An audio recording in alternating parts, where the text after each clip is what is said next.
साथियों, स्वागत है आपका JSIQ में। और हम पढ़ रहे हैं राजस्थान नगर पालिका अधिनियम 2009 और उसका हम इस वीडियो में पढ़ेंगे अध्याय 4।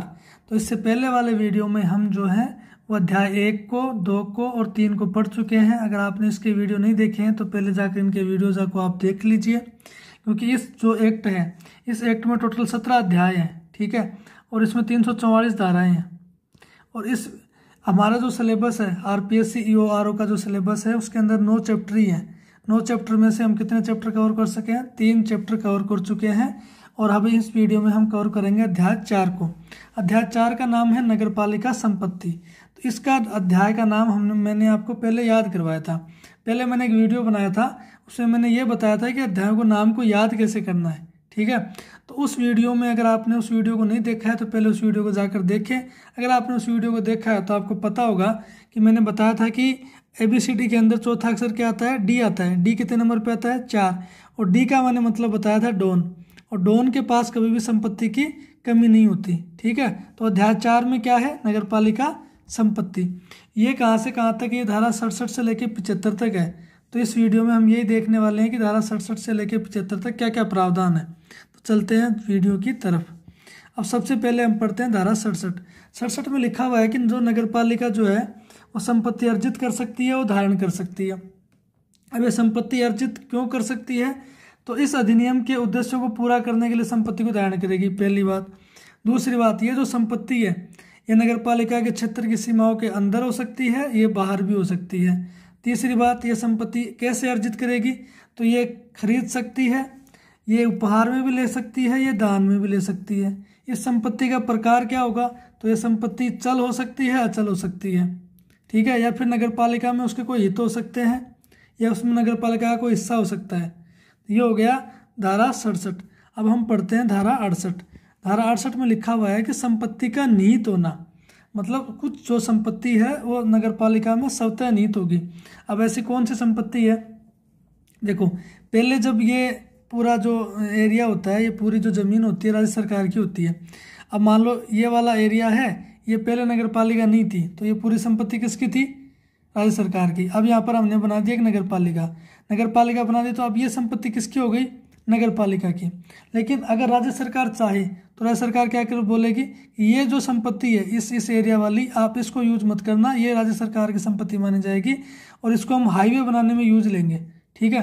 तो अगर राज्य सरकार विशेष रूप से आरक्षित नहीं करे तो पूरी संपत्ति किसकी होगी? नगरपालिका की। और नगरपालिका को इसका पूरा अधिकार होगा इस जमीन का निर्देशन करने का, प्रबंधन करने का और नियंत्रण करने का, ठीक है। और नगरपालिका ये जो संपत्ति है इसके ट्रस्टी के रूप में, मतलब ध्यान रखने वाली, टेक केयर, समझ रहे हो, इसकी ध्यान रखने वाली के रूप में काम करेगी एक तरीके से।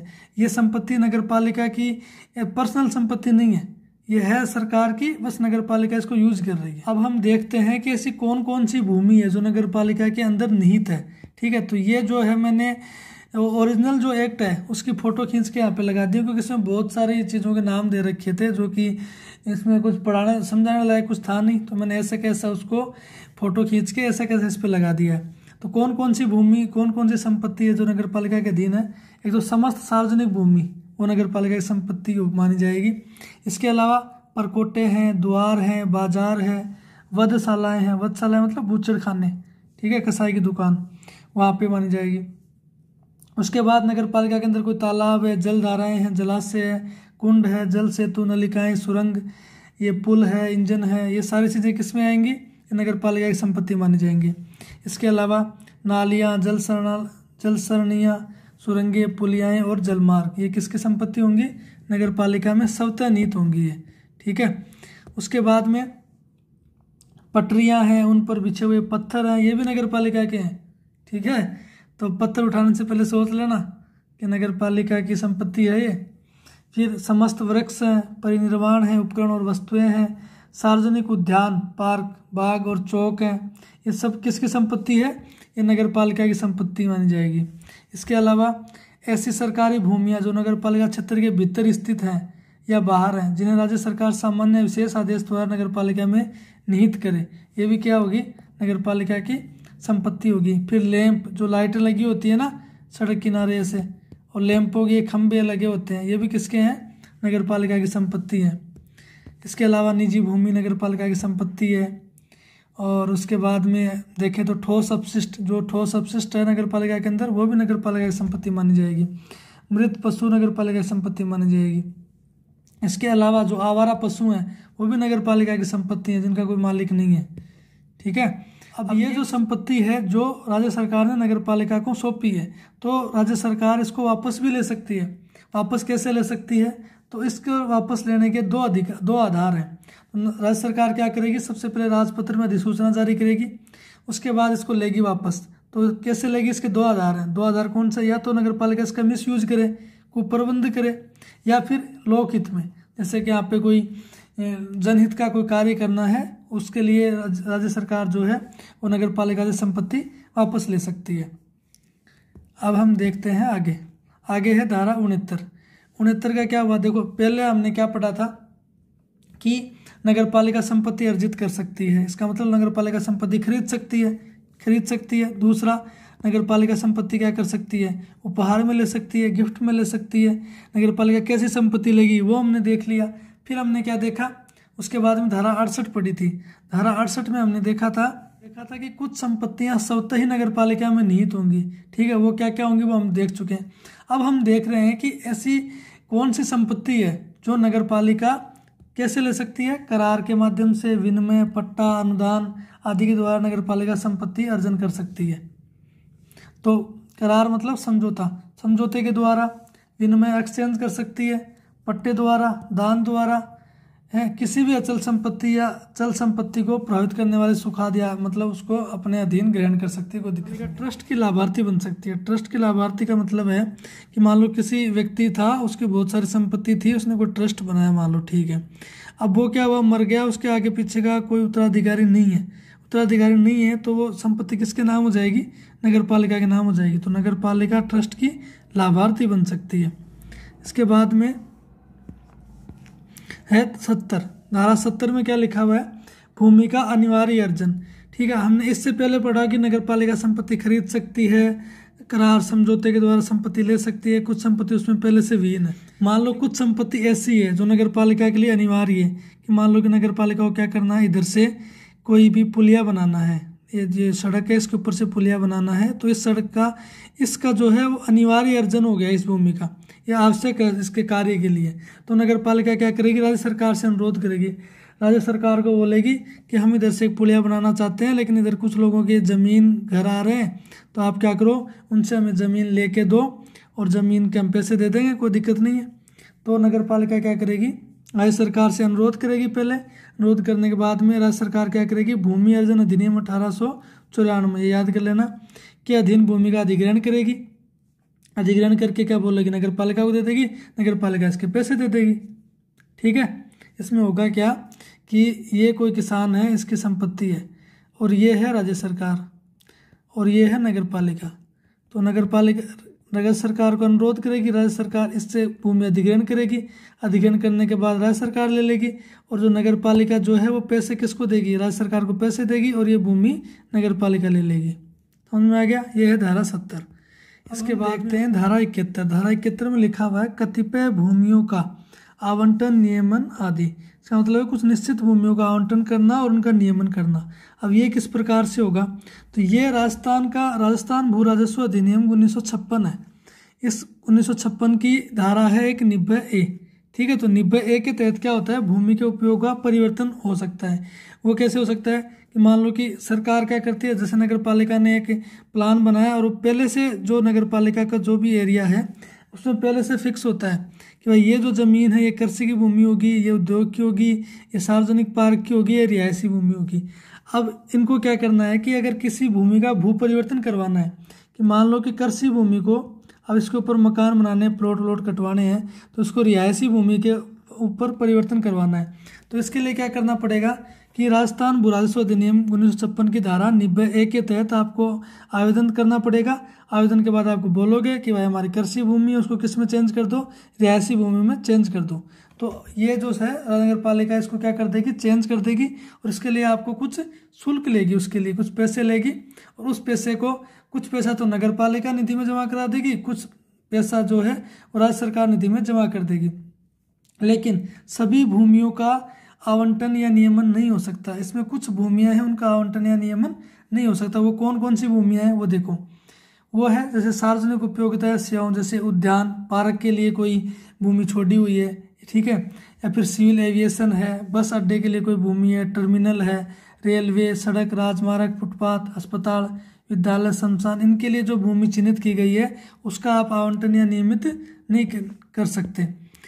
इसके बाद है कि हाँ, ये मैंने आपको पहले बता दिया है कि 90A के तहत अगर कोई भूमि का भू परिवर्तन कर रहे हो तो पहले भू राजस्व अधिनियम 1956 की धारा 90A के तहत उसकी पात्रता की जांच होगी कि भाई ये सही है या गलत है। उसकी जांच होने के बाद में आपसे क्या लिया जाएगा, 2 प्रकार के कर लिए जाएंगे, शहरी कर और प्रीमियम कर, ये लिए जाएंगे। और इनको जमा कहाँ करवाया जाएगा, तो आधा हिस्सा तो राज्य सरकार की संचित निधि में और कुछ हिस्सा संचित ये जो नगर पालिका है उसके संचित निधि में जमा कराया जाएगा। अब ये किस अनुपात में जमा करवाया जाएगा ये निश्चित करेगी राज्य सरकार, ठीक है। ये हो गई धारा अपनी 71। अब हम देखते हैं धारा 72। धारा 72 में दिया हुआ है कि नगर पालिक संकर्मों के निष्पादन के लिए सरकार द्वारा नियुक्त अधिकारियों द्वारा संविदा और ऐसे संकर्मों के लिए संदाय।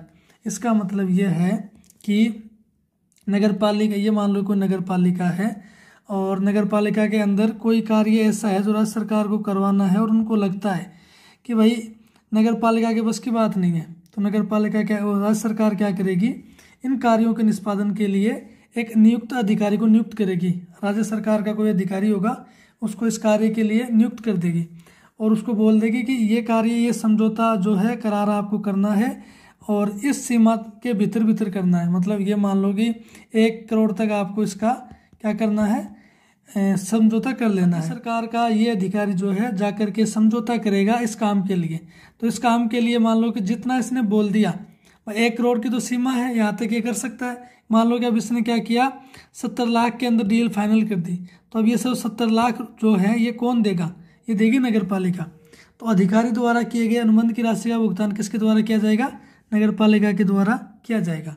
तो धारा 72 समझ में आ गई कि राज्य सरकार किसी कार्य को करने के लिए अपना अधिकारी नियुक्त कर सकती है और उसको एक निश्चित राशि बताएगी अनुबंध करने के लिए, और जिस राशि में वो अनुबंध करेगा, जिस सीमा में, वो कौन भुगतान करेगा, वो नगर पालिका भुगतान करेगी।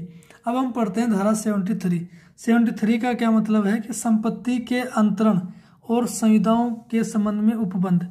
अगर आप किसी संपत्ति के ऊपर करार कर रहे हो, समझौता कर रहे हो, ठीक है, या फिर हस्तांतरण कर रहे हो या फिर कोई अनुबंध कर रहे हो, संविदा कर रहे हो, तो उसके संबंध में क्या क्या उपबंध है वो हम पढ़ेंगे धारा 73 में। तो नगरपालिका अपने किसी चल या अचल संपत्ति जिसमें नगरपालिका भूमि या कोई सरकारी भूमि शामिल है, कौन कौन सी भूमि, एक तो नगरपालिका भूमि है और दूसरी कौन सी है, सरकारी भूमि है, उसे पट्टे पर दे सकती है।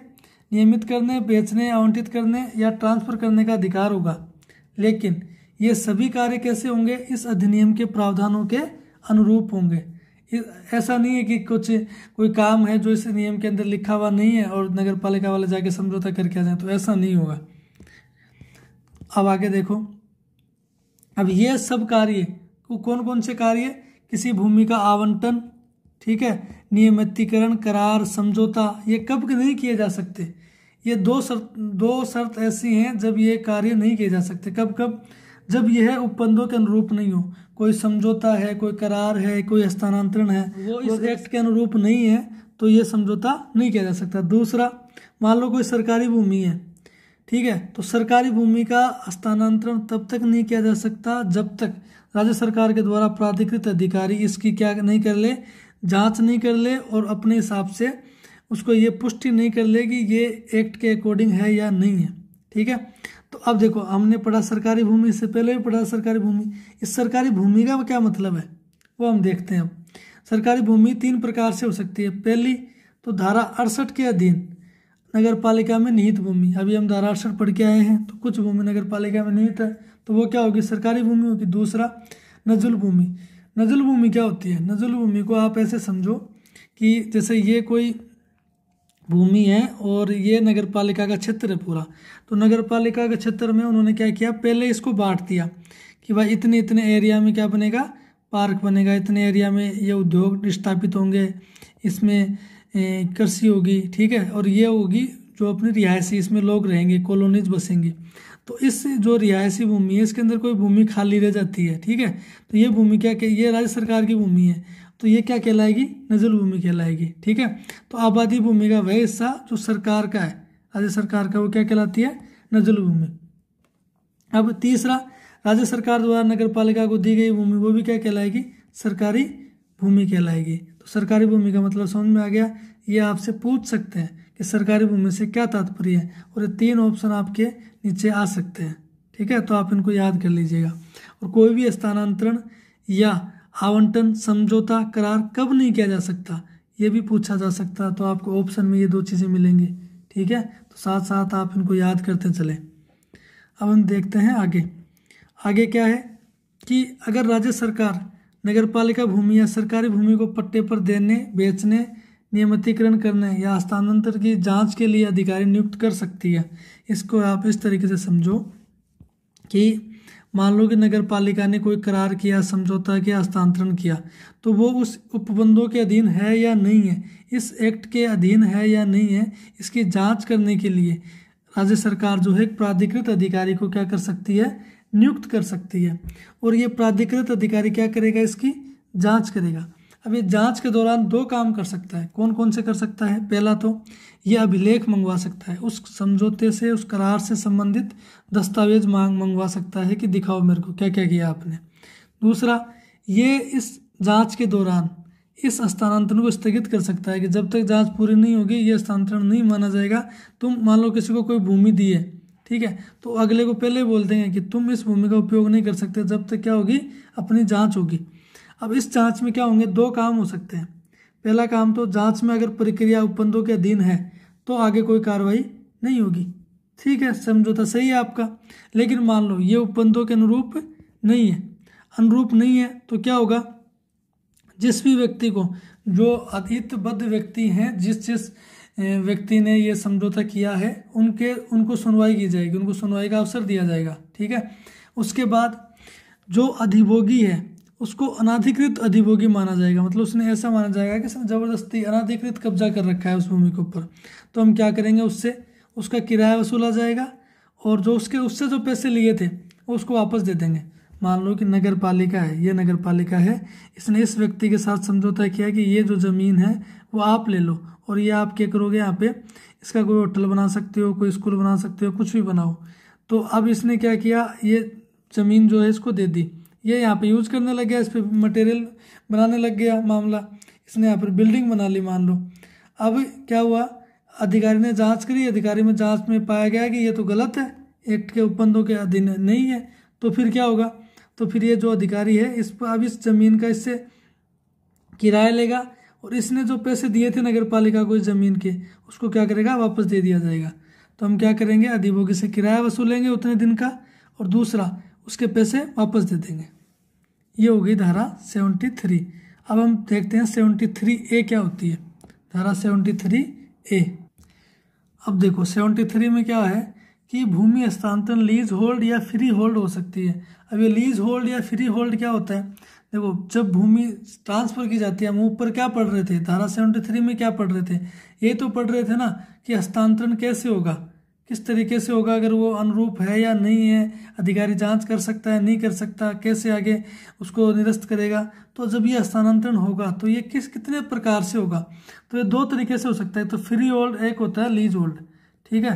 तो फ्री होल्ड क्या होता है और लीज होल्ड क्या होता है, ये अपन देखते हैं। अब फ्री होल्ड का मतलब ये है कि मान लो कि आपने क्या किया, ये जो ज़मीन है वो सरकार से ली, और ये ज़मीन आपकी परमानेंट हो गई। इसका मतलब ये है कि आपकी ज़मीन है, आपके बाद आपके बेटा, पोता, दादा, परदादा, ये चलती रहेगी, आपके उत्तराधिकारी, इसके अंदर उत्तराधिकार का आपका अधिकार होगा, ठीक है। अब लीज होल्ड क्या होती है, लीज होल्ड का ये मतलब है कि इसमें ये आपकी परमानेंट ज़मीन नहीं है, आप इसमें एक निर्धारित समय पर, मतलब एक निश्चित समय के लिए आप ज़मीन लीज पर लेते हो। जैसे आपने 99 वर्ष के लिए कोई लीज पे ले ली, किसी ज़मीन को 99 वर्ष के लिए ले लिया, तो अब 99 वर्ष तक ये आपकी रहेगी, और 99 वर्ष के बाद आपको ये सरकार को वापस देनी होगी। लेकिन अगर किसी को लीज होल्ड पर संपत्ति दी गई है तो कुछ पैसे और जमा करवाएगा, और जमा करा के वो लीज होल्ड को किस में बदलवा लेगा, फ्री होल्ड में बदलवा लेगा। समझ में आ गया। तो ये होता है लीज होल्ड और फ्री होल्ड। अब इसमें क्या होता है, रूपांतरण शुल्क आपको देना पड़ता है।